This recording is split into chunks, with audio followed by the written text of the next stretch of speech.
আসলে আপনি জানেন যে যারা হচ্ছে তারা যুক্তি দিচ্ছে যে এটা রবীন্দ্রনাথ ঠাকুরের, কিন্তু আমরা এটাকে রবীন্দ্রনাথ ঠাকুর হিসেবে প্রোটেক্ট করতেছি না। এটা বাংলাদেশের জাতীয় সঙ্গীত। এই যে জাতীয় সঙ্গীতকে ধারণ করে লালন করে মুক্তিযুদ্ধের সময় হাজারো বাঙালি জনতা যারা হচ্ছে মুক্তিযুদ্ধে ঝাঁপিয়ে পড়েছিল, এটা চেতনাকে লালন করে আমরা দেখেছি। এই চেতনা লালন করে ৭১ পরবর্তী মুক্তিযুদ্ধ পরবর্তী স্বাধীন বাংলাদেশে বাংলাদেশের যে জাতীয়তাবাদ টিকে ছিল, সেই জায়গায় আমরা এখন লালন করতেছি। আপনি জানেন ২৪শে যে তারুণ্য, সেই তারুণ্য মুক্তিযুদ্ধের চেতনাকে লালন করে কিন্তু হচ্ছে গিয়ে প্যাসিফিক বিরুদ্ধে আন্দোলন গড়ে তুলেছিল। আমরা দেখেছি এখানে টুটি চেপে ধরার একটা সংস্কৃতির কায়েম ছিল। সেই জায়গা থেকে আমরা এখন টুটি চেপে ধরার কিংবা আমাদের সার্বভৌমত্বে আঘাত করার, আমাদেরকে হচ্ছে গিয়ে কি বাক রুদ্ধ করার সেই সংস্কৃতি আমরা কায়েম হতে দেবো না। আমরা দেখেছি বারবার করে তারা হচ্ছে আমাদেরকে সুযোগ পেলে সে বাংলাদেশের বিরুদ্ধে তারা আচরণ করতে চায়। সর্বশেষ আসলে কিভাবে এই জাতীয় সংগীতকে অবমাননা করছে সেই বিষয়ে যদি একটু বর্ণনা করেন, কোথায় আসলে এটা ঘটেছে? আপনি দেখেন তারা বারবার করে বলতেছে যে কি জাতীয় সঙ্গীত গাইতে দিবেন কেন, সেটা হচ্ছে ভিন্ন কালচার বলতেছে। তারা এটা বলতেছে যে আপনি দেখেন তাদের যে বাধাটা ছিল, সেই বাধা ৭১ সালেও ছিল। তারা বাধা ছিল হচ্ছে তারা বাংলাদেশ চায় না।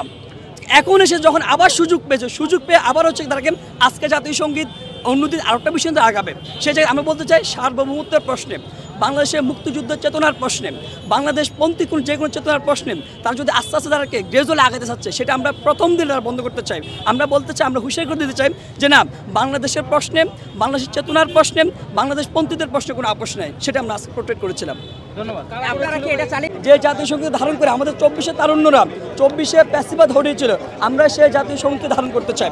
কিন্তু আজকে এসে যারা জাতীয় সঙ্গীতকে যারা হচ্ছে বন্ধ করে দিতে চায়, আমাদের টুটি চেপে ধরতে চায়, আমাদের বাকরুদ্ধ করতে চায়, আমরা অবশ্যই সেটা কখনো মেনে নেব না।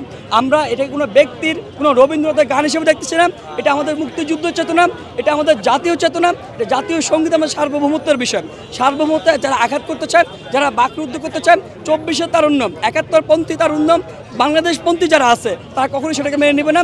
যার যে প্রতিরূপ, যে প্রতিফলন, সেটা আমরা আজকে দেখিয়েছি যারা আমাদেরকে বাধা দিচ্ছে। আপনি জানেন এই যে ২৪শে তারুণ্য ২৪ ঘটেছিল শুধুমাত্র বাকরুদ্ধ যে কালচার এখানে ছিল, শুধুমাত্র টুটি চেপে দেওয়ার যে কালচারটা ছিল, মানুষ যে স্বাধীনভাবে তার কথাবার্তা বলবে, বাংলাদেশপন্থী রাজনীতিটা করবে, সেটা যখনই আমাদের উপর যে আঘাত আনা হয়, আমাদের টুটি চেপে ধরা হয়, তখনই আমাদেরকে বসে থাকার সময় নেই। আমরা দেখেছি ৭১ সালেও যারা হচ্ছে পাকিস্তানপন্থী ছিল, বাংলাদেশ বিরোধী ছিল, তারা বিভিন্ন ষড়যন্ত্র করেছিল, তারা এখনও উৎপত্তি আছে। সুযোগ পেলেই হচ্ছে আবার হচ্ছে ৭১-এর যে বিরুদ্ধে তারা তখন করেছিল, এখন সে বিরুদ্ধে করতে আসতেছে। আমরা বার্তা দিতে চাই আর সেই সুযোগ নেই। ২৪শে তারুণ্য জীবন দিয়ে যে বাংলাদেশ গড়তেছে, সেই বাংলাদেশে পাকিস্তানের দালাল কিংবা হচ্ছে ইন্ডিয়ার দালাল, মার্কিনী দালাল কোনো দালালের ঠাঁই নেই।